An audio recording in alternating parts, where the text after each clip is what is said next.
Dios bendiga, la paz de Dios sea con cada uno de ustedes en este hermoso día que Dios nos ha regalado. Bienvenido a tu ministerio Caminando a la Santidad. Una vez más, por este medio, le damos saludo a cada nuevo suscriptor que comparte y ve nuestra transmisión. Aquellos que dejan su like, aquellos que dejan su comentario, Dios me le bendiga de una manera especial.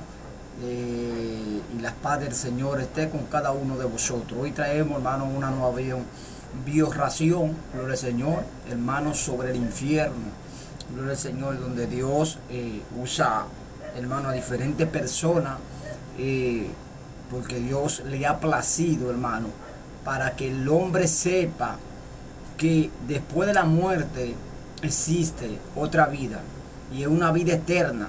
No una vida como esta, hermano, que nosotros hoy estamos, como dice la Biblia, que somos como la hierba como la flor del campo, que salen bien bonitas y de que sale el sol se marchita.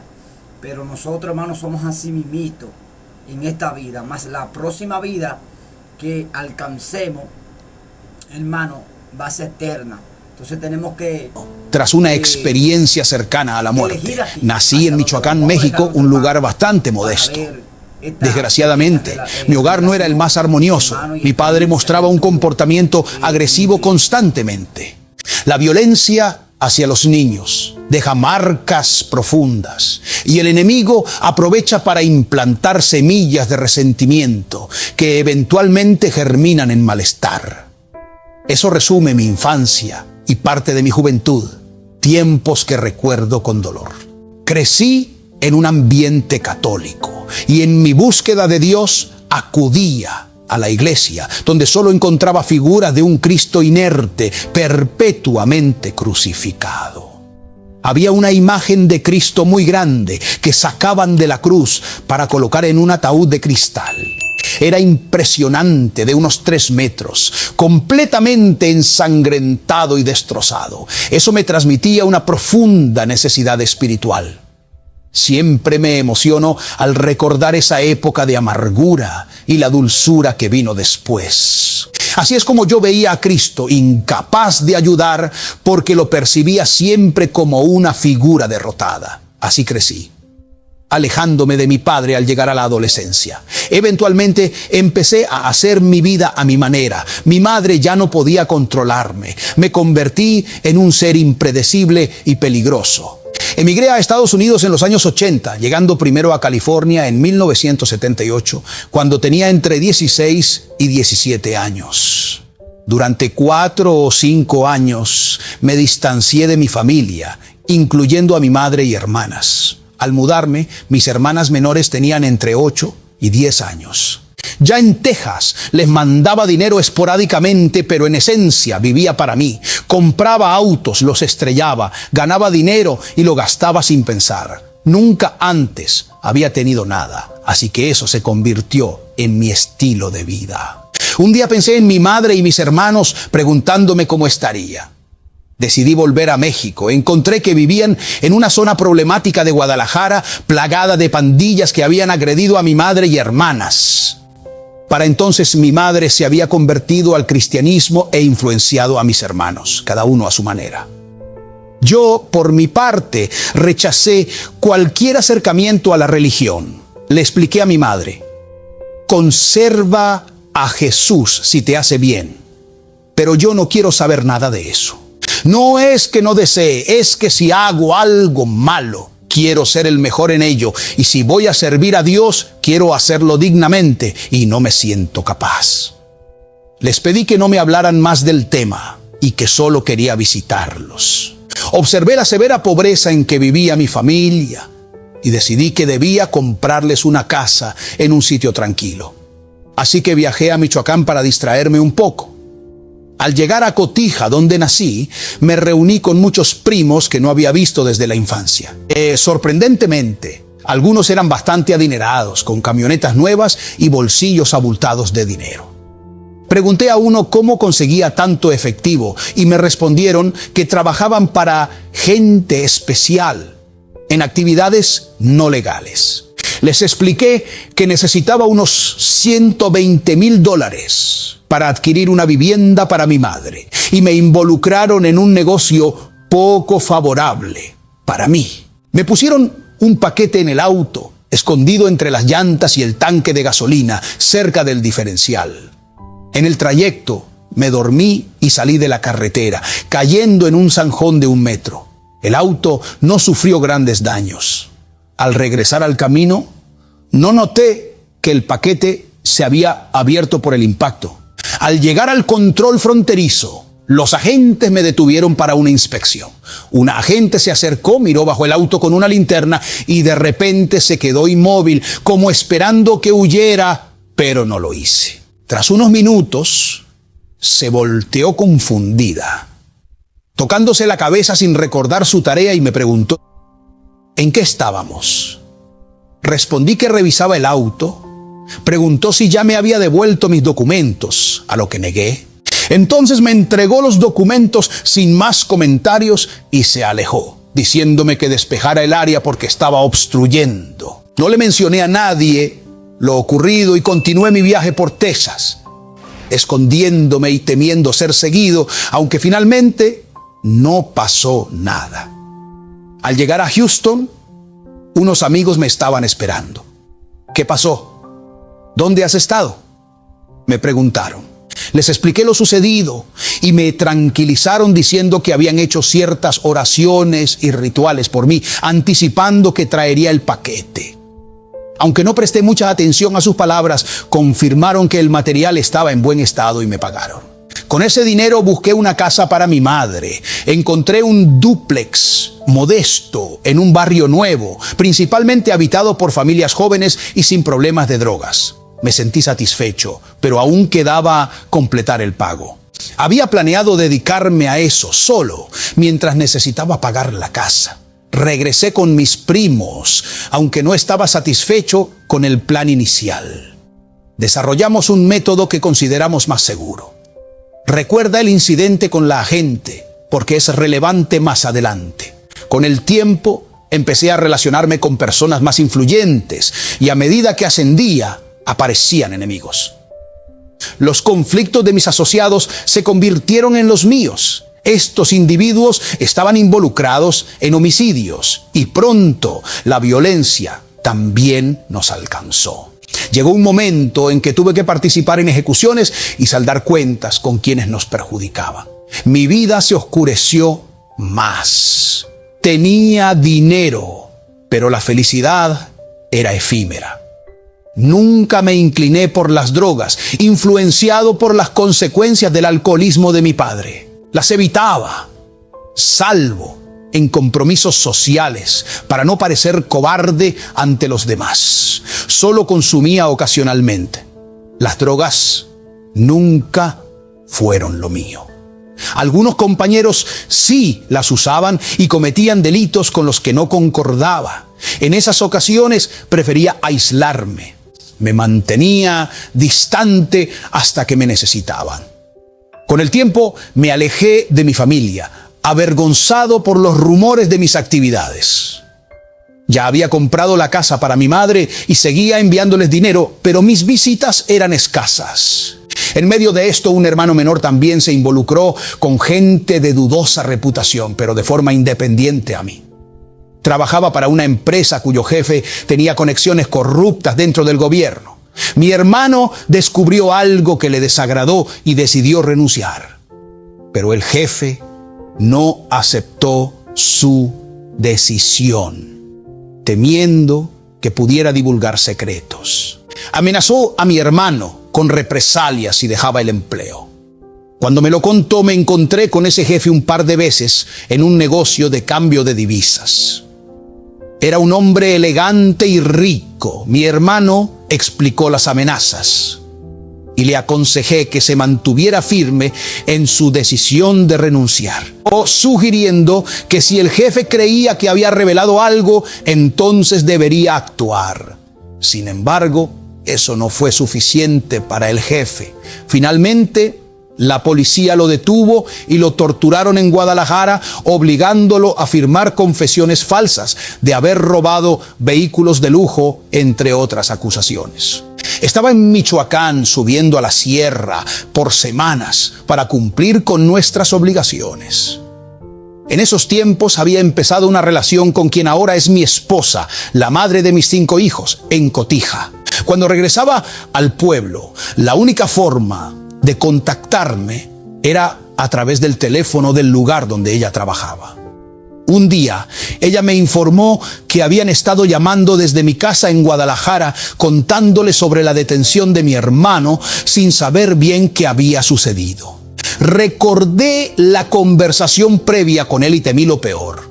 Luego me confirmaron que lo habían sentenciado a 6 años de prisión y que ya estaba formalmente procesado. No se podía hacer nada legalmente. Contraté a un abogado, pero solo perdió mi dinero diciendo: tu hermano no saldrá a menos que pagues una fortuna. Y solo hay 2 salidas para él: o muerto o con mucho dinero. Decidido y ya involucrado en esas lides, opté por la fuerza, diciéndoles a mis amigos: así está la situación. Aunque eran personas de buen corazón, su mundo era cruel y despiadado. Opté por no involucrarlos, pensando que podrían acabar con vidas innecesariamente. Creo que Dios ya me estaba guiando hacia otros caminos. Aunque parezca que me vanaglorio de valiente, no lo era. Era solo mi naturaleza.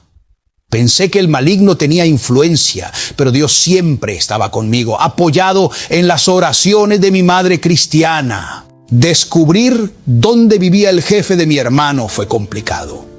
Finalmente supe su dirección y lo secuestré justo cuando llegaba en un auto con su hermana, a quien ya había visto antes. Fue un intercambio, mi hermano por él.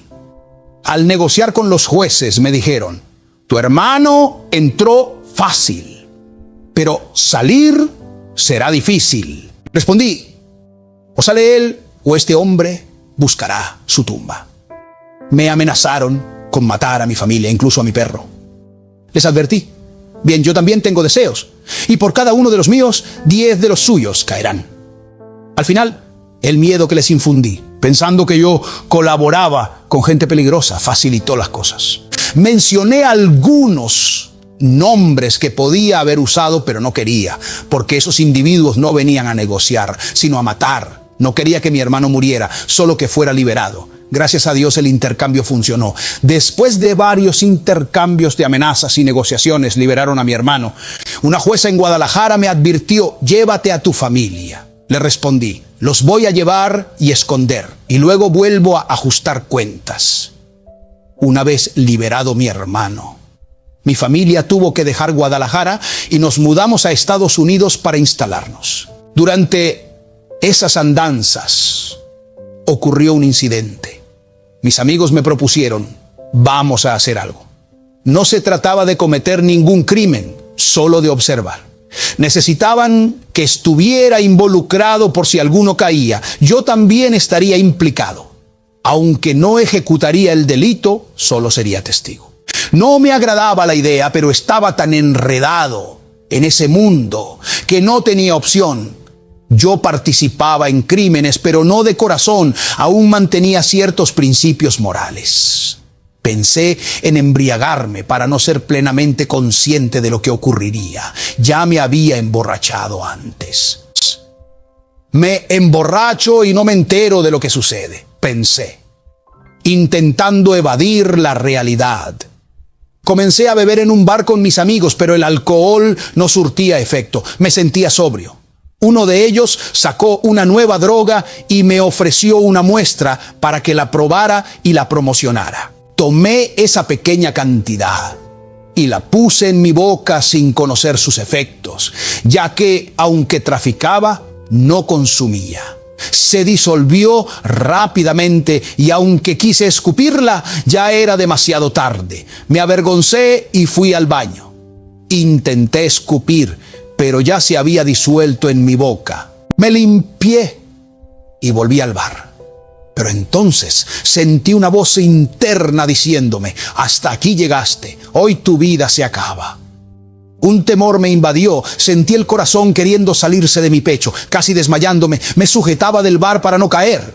Finalmente reuní fuerzas y les mentí a mis amigos. Tengo que irme, es una emergencia, olvidé algo con mi madre. Ofrecí excusas y dinero, me dijeron, es una lástima que no puedas quedarte. Respondí, podemos hacerlo otro día, pero ahora tengo esta urgencia. Salí, subí a mi vehículo y mientras manejaba perdí el conocimiento. Algo, no sé qué, conducía el auto. Desperté en otro lugar, muy lejos. Intenté salir para pedir ayuda, pero me desmayé de nuevo. En esos momentos de inconsciencia no veía ni oía nada. Era como estar ciego y sin cuerpo, pero consciente de mi situación. Cuando volví en mí, estaba en una ambulancia recibiendo descargas eléctricas. Los paramédicos me preguntaban mi nombre y qué había consumido. Opté por no decir nada para proteger a los demás en mi casa, donde había muchas personas y sustancias ilícitas. Pensé que mi vida se acababa ahí, considerándome tóxico y problemático para mi familia. Me desmayé de nuevo y desperté en el hospital. Los médicos insistían en saber qué había tomado, pero permanecí en silencio. Cada vez que intentaba hablar, sentía que mi vida se escapaba. En un momento me vi a mí mismo desde el techo del hospital, observando mi cuerpo abajo. Me pregunté, ¿cuál soy yo? Entendiendo que había dejado mi cuerpo. Creí que iba a morir, que no quedaría nada de mí, preguntándome qué sería de mí si mi existencia se reduciría a flotar eternamente. Entonces es importante señalar que al despertar, en lo que parecía un sueño, en lugar de responder a los paramédicos, recité el Padre Nuestro. Padre nuestro que estás en los cielos, santificado sea tu nombre, venga tu reino, hágase tu voluntad así en la tierra como en el cielo. Oh, danos hoy nuestro pan de cada día, perdona nuestras ofensas como también nosotros perdonamos a los que nos ofenden. Esas fueron las únicas palabras que recordaba. Luego, mientras me encontraba flotando en el aire, me preguntaba qué me depararía el destino. Me sentía como un globo, sin control sobre mi dirección, flotando y alejándome de la ciudad. Observaba las luces, las calles y los edificios haciéndose cada vez más distantes hasta que quedé sumergido en la oscuridad, descendiendo hacia abajo. Algo que instintivamente sentía que no presagiaba nada bueno. Me cuestionaba a mí mismo sobre mi destino deseado. Si había vivido de esa forma, entonces todo había terminado. Pronto llegué a un lugar que parecía estar al borde de la luz. Toqué algo sólido, un suelo oscuro, y pensé por unos segundos, ¿dónde estoy? Era un lugar sombrío, sin luz visible. De repente, de una presencia aún más oscura se acercó a mí, provocándome una sed intensa. Recordé la parábola bíblica del rico y Lázaro, una sed que nunca había experimentado antes y que ahora comprendía completamente. Esta entidad demoníaca, que parecía un demonio y un humano al mismo tiempo, emanaba una maldad profunda, odiándonos como Dios nos ama. Sentí su odio, como si sus garras quisieran desgarrarme, pero al mismo tiempo parecía derretirse en mi presencia, disfrutando del tormento de ver a un humano sufrir. A pesar de estar perdido, mientras uno está vivo, siempre existe la posibilidad de arrepentirse. Pero allí sabía que no había vuelta atrás. Se mofó de mí, diciéndome que siempre me había ayudado y que yo era un ingrato. Contesté que nunca había pactado con él. Lo que hice, lo hice por mi cuenta. ¿Qué te debo? Se burlaba diciendo que me había cuidado hasta donde pudo y se jactaba de que solo me había administrado la droga, dejándome dudar si realmente había sido así o si solo había influido en mí. Mira, una de tu propio chocolate, me dijo, una frase que nunca olvidaré. Los demonios se burlaban, destrozándome y recordándome cada mala acción que había cometido. Me dejaron hecho pedazos, convencido de que merecía el infierno. Estaba a punto de marcharme solo sin sentir ninguna defensa porque no había vivido correctamente ante Dios. Siempre recordaba a mi abuela, quien me había dado consejos que jamás seguí. En ese momento sentí que llevaba algo conmigo que no pertenecía a ese lugar oscuro. No sabía qué era, pero intuitivamente dije, espera un momento, hay algo que tal vez no te corresponde. El ente respondió con arrogancia, todo te pertenece a ti. Le repliqué, quisiera hablar con Dios antes de partir. Se burló de mí, riendo tan fuerte que parecía que le dolía el estómago, incrédulo de que Dios pudiera oírme. Simplemente pronuncié, vámonos, resignado. En ese instante crucial escuché una voz imponente y autoritaria, que no me atemorizaba, pero claramente intimidaba a los presentes. Ellos huyeron, dejándome en paz, y la sed atroz desapareció. Ahora, agradecido, pensaba en lo terrible de esa sed. Ni todo el fuego del mundo podría compararse con tal tormento. Es algo que nunca desearía a nadie. Advierto a todos, no saben lo que les espera si no se arrepienten y vuelven a Cristo sinceramente. Incluso el más valiente o maligno no encontrará clemencia allí. Recientemente, conversando con un brujo, me contó que Satanás le había prometido todo. Le advertí que nada de lo que recibiera aquí se compararía con los horrores que enfrentaría allá abajo. Cuando resonó esa voz, anunció, él quiere hablar con Dios y hablará con Dios. Los demonios no pudieron soportar esa voz y se dispersaron. Luego, una presencia tranquila se acercó a mí, infundiéndome paz. Nunca pensé que saldría de allí. Asumí que solo tendría un breve diálogo antes de continuar mi camino. La voz amable confirmó. Te está escuchando. Habla. ¿Qué quieres decirle? Respondí. Solo quiero pedir perdón por haber sido terco, rudo, desobediente, un mal hermano, mal en todo. Mi abuela, a quien siempre vi como si fuese una mensajera de Dios, me dio buenos consejos que ignoré. Aquí estoy enfrentando las consecuencias, aceptando mi castigo. Sé que Dios siempre quiso lo mejor para mí y llevo algo conmigo que no quiero dejar aquí, algo que espero pueda ser rescatado. La presencia respondió en, ¿reconoces tu difícil situación? Asentí. Es complicado, pero solo vine a despedirme de Dios.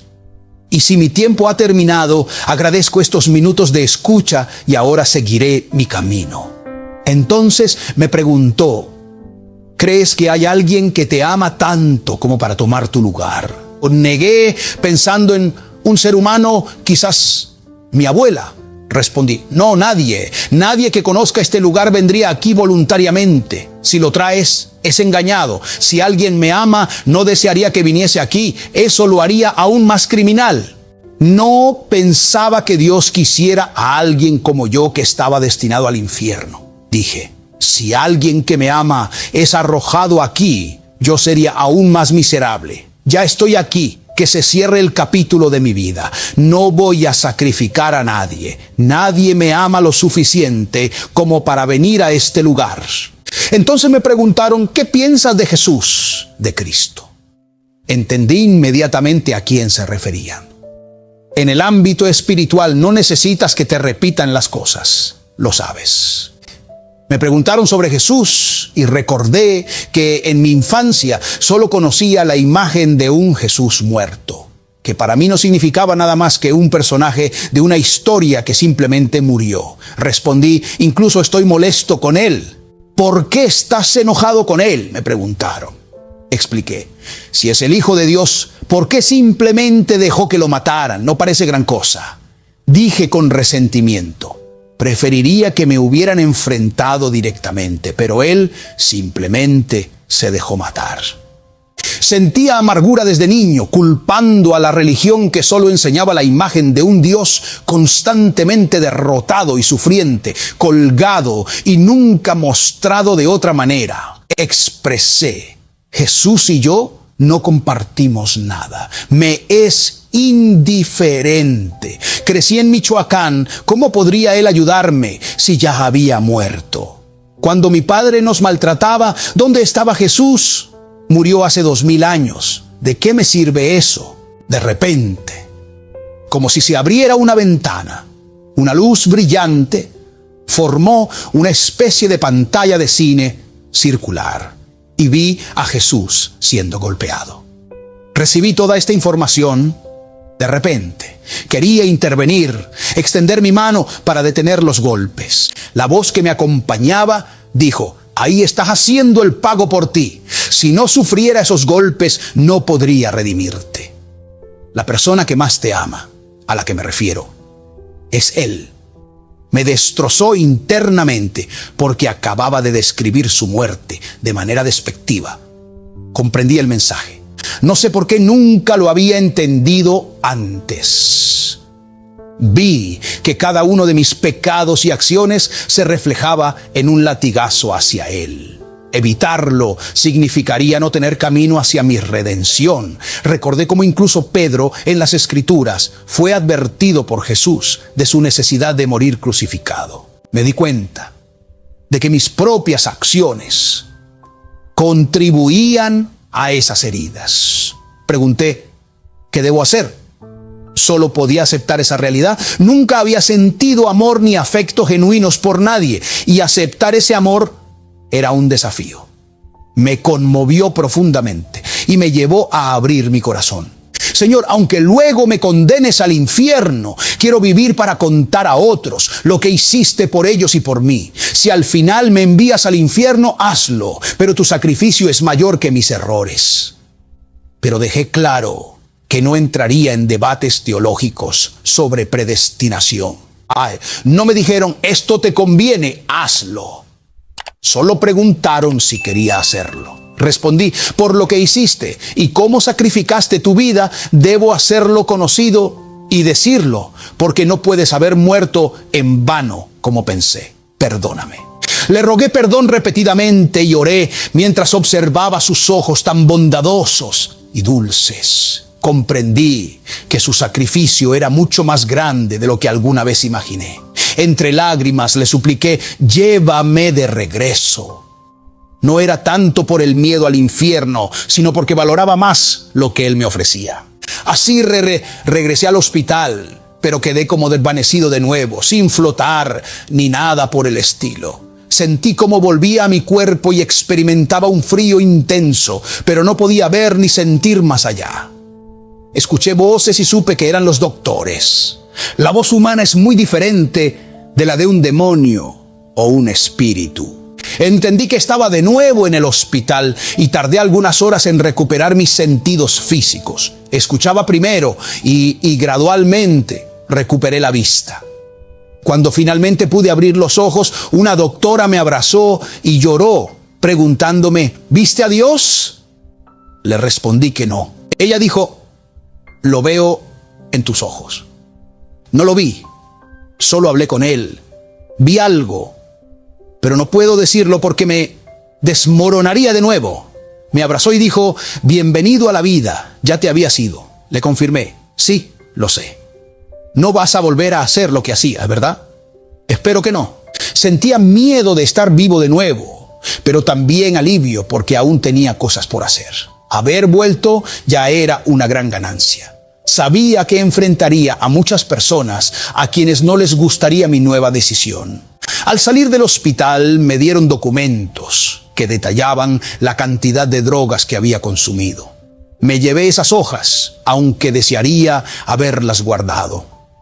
Al llegar a casa, me encontré con un dilema sobre qué hacer, aún inmerso en tantos problemas. Comenzó una persecución intensa. Deseché mucha droga que tenía en casa, tanto mía como de otros. Luego vinieron y se llevaron mi coche, un Jaguar nuevo. Les dije: llévenselo todo. Me advirtieron: no es suficiente, vamos a detenerte. Mi madre me visitó, viviendo ya en otro lugar, y me regaló una Biblia. Un día, sin saber por qué, la abrí en el libro de Job. No estaba seguro si era el mejor libro para empezar para alguien como yo, pero lo leí y vi cuán duro fue para Job. Pensé: él era bueno y mira lo que sufrió. Yo, siendo tan malo, ¿por qué, Jesús, me sacaste de allí? Sí merecía estar allí. Pero en última instancia fue reconocer que su amor es indescriptible y dejé de preocuparme por qué me amaba. Comencé a creer realmente que me amaba tanto y sentí que debía corresponderle de alguna manera. Pensé que todo sería perfecto, que predicaría y haría esto y aquello, pero vinieron las luchas. Fui atacado por demonios casi todos los días, incluso despierto. Uno en particular me encontró. No me dijo su nombre, pero alrededor de las 10 de la mañana, mientras estaba en casa sentado en la cama, me levanté para desayunar.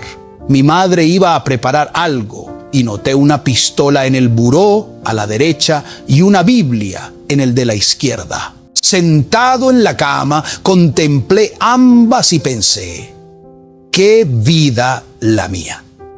Tenía pensamientos de ir y ajustar cuentas con algunas personas que nos habían causado mucho daño, que querían matarme, que nos habían traicionado, mereciendo la ley que rige en esas situaciones. Inicialmente pensé, Dios mío, después de resolver esto, te serviré. Este hombre hasta te alegrará cuando lo elimine. Así pensaba cuando vi la Biblia y reflexioné. No puedo regresar a eso. El rencor que siento hacia esta persona debe transformarse en el perdón que recibí. No puedo albergar odio, porque si odio, el perdón de Cristo se invalida. Debo perdonar, pero me resultaba imposible.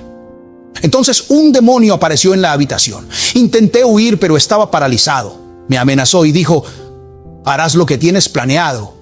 Y en un sueño fugaz me mostró dónde vivían esas personas. Su dirección clara en mi mente. Me insistió, irás y lo harás. Te daré todo lo que desees. Al cielo no irás porque eres la oveja negra de tu familia. Le repliqué, ¿cómo es que Dios me rescató si ya estabas por devorarme? Es que suplicaste a Dios, le diste pena, Dios es débil, pero tú no te salvarás. Volverás a lo mismo, mejor sácale provecho y triunfa en lo que eres, sírveme.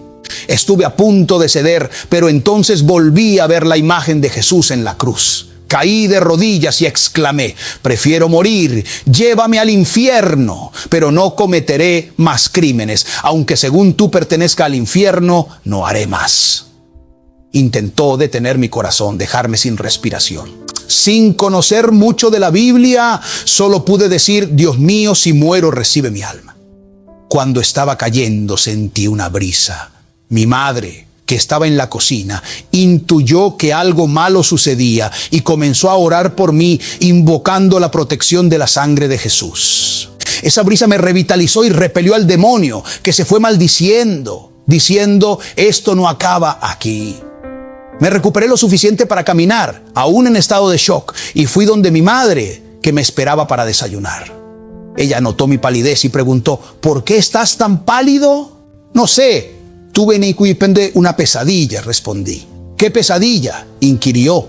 Le conté lo sucedido como si fuera un sueño, aunque no lo fue. Ella comentó, hace un rato sentí mucho temor por ti, oré por ti, clamé por ti. Ten cuidado con ese sueño, me advirtió. Sí, mamá, vamos a ver qué pasa. Mi madre siempre tuvo miedo de mí por mi violencia y los resentimientos que albergaba desde niño. Tras ese evento, eliminé todas las drogas y cambié mi vida en lo que pude. Luché con demonios día y noche. Me presenté ante la gente y arrojé toda la droga al mar. Hablé con quien sería mi esposa, quien también estaba en riesgo por mi pasado. Nos casamos en secreto en el Día de los Inocentes en México. Aunque reticente, la obligué. ¿Vas a casarte conmigo, quieras o no? Ella bromeó. Me estás tomando el pelo, es el Día de los Inocentes. No es broma, cásate conmigo, te pagaré bien, pero necesito que lo hagas. Y así fue. Realizamos una ceremonia en casa con pocos familiares. No quería que mi esposa tuviera que abandonar su hogar. Así que, después de casarnos, logré depositar algo de dinero en una cuenta a su nombre. Eso le permitió solicitar una visa, la cual consiguió gracias a ese fondo. Así, Dios tuvo su mano en todo el proceso. Con la visa aprobada, pudo venir aquí legalmente, sin necesidad de cruzar de manera ilegal. Nos trasladamos a este lugar. Yo acababa de pasar por esa turbulenta experiencia, sin conocer una iglesia cristiana, sin saber cómo orar o leer la Biblia. Le expliqué a mi esposa la situación. Te has casado con alguien sin dinero. Lo que conocías de mí eran solo apariencias de riqueza y autos. pero ya no tengo nada. Entregué todo para que no me mataran. Y todavía ese asunto no está resuelto. Podrías quedar viuda pronto.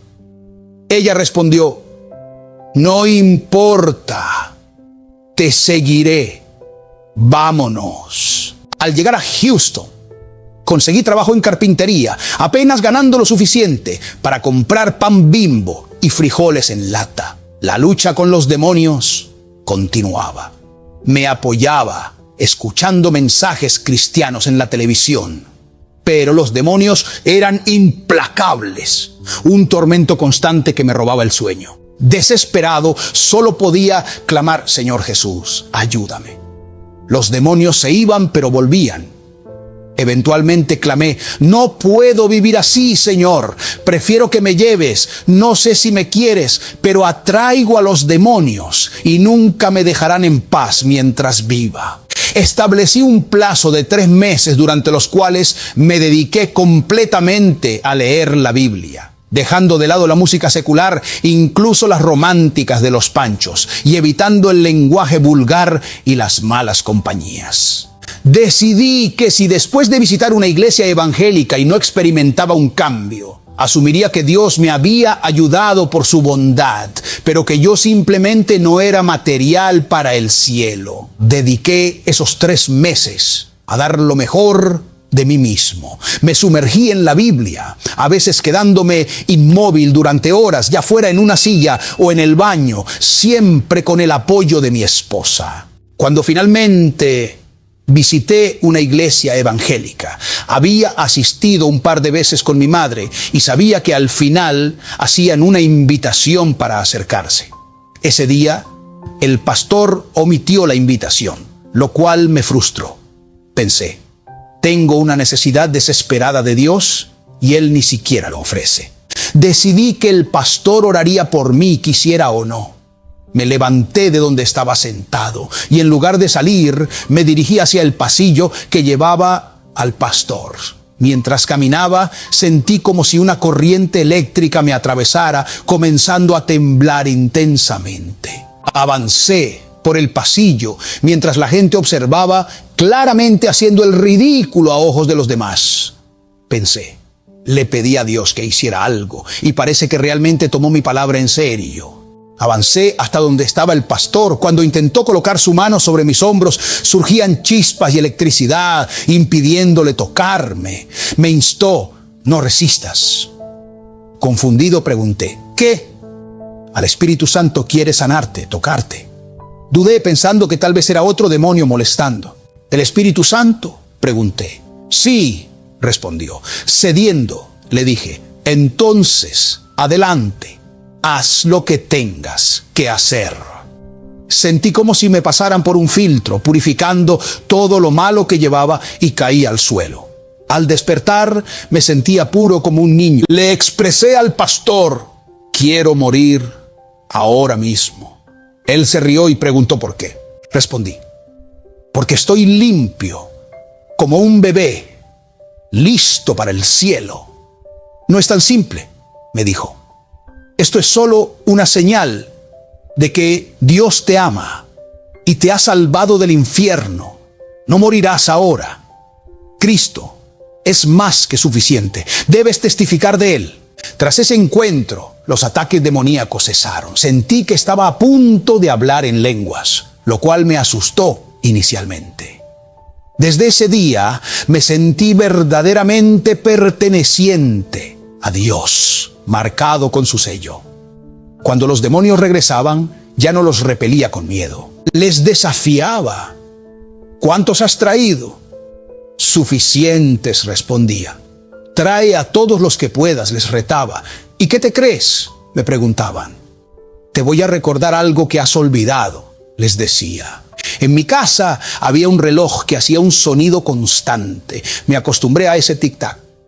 ¿Sabes leerlo?, me desafiaron. Más que tú, respondí. Bien.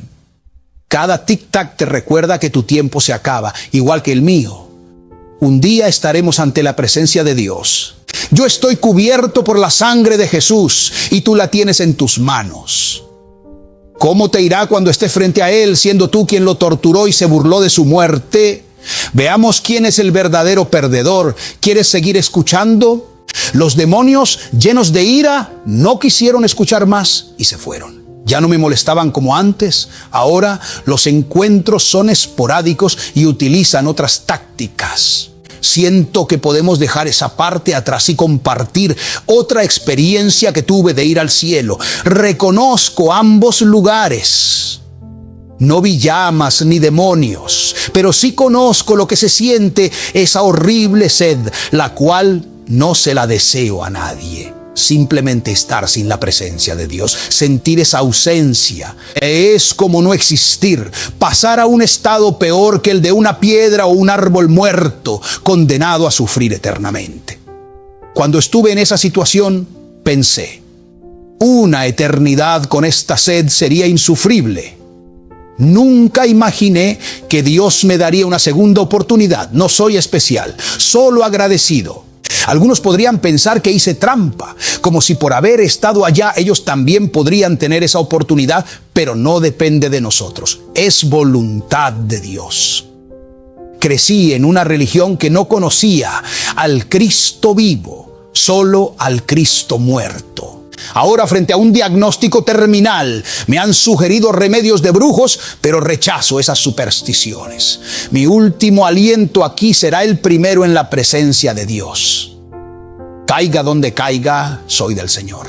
Querido hermano y querida hermana, si este impactante testimonio ha fortalecido tu fe, iluminado tu alma, tocado tu espíritu y fomentado tu crecimiento espiritual, te animo a que le des me gusta a este mensaje.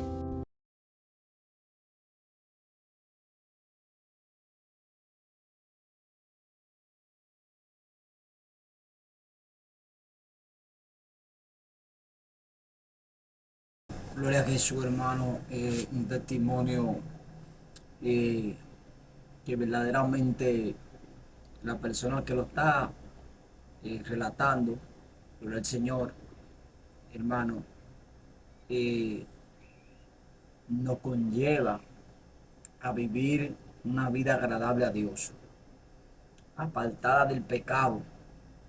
Muchas personas han experimentado o han visto el infierno en diferentes modos, hermano. Y Dios permitió a esta persona que lo viviera así, porque fue como Él dijo. Esto no consiste de nosotros, que tal vez personas dicen, no, que yo voy a morir, Dios va a tener misericordia. No, tal vez de 1 millón de personas que caen en el infierno, hermano, tal vez hay 4, 5 o 10 que Dios los saque de allí. Escuche bien, que hay personas que dicen, no, porque hay muchos testimonios del infierno. No, hermano, de 1 millón de personas que caen, puede ser que 5 o 3 o 10, lo que Dios, hermano, permita que vivan experiencia, para que identifiquen que hay un lugar de condenación, igual como un lugar de descanso. Entonces, no espere que usted caiga allí sin usted saber si usted va a ser elegido o si va a tener ese favor, hermano, porque nadie sabe, o todos los que cayeron allí mayormente nunca pensaron que iban a salir de allí ya, en ese lugar, pero Dios tuvo misericordia. Entonces creo que, hermano, que un mensaje de reflexión, un mensaje, hermano, de experiencia, y que nosotros veamos, hermano, que el sacrificio que Jesús hizo es totalmente, hermano, totalmente que llena todo lo que es nuestra vida, para que nosotros no muramos sin Él, sino que vayamos con Él y que hagamos la voluntad de Dios. Si has llegado hasta aquí, Dios te bendiga, Dios te guarde. Si eres nuevo, te invito a que te suscribas a este canal, Gloria al Señor, para la gloria del Señor. La paz de Dios sea contigo y busquemos a Dios cada día más. Gloria a Jesús.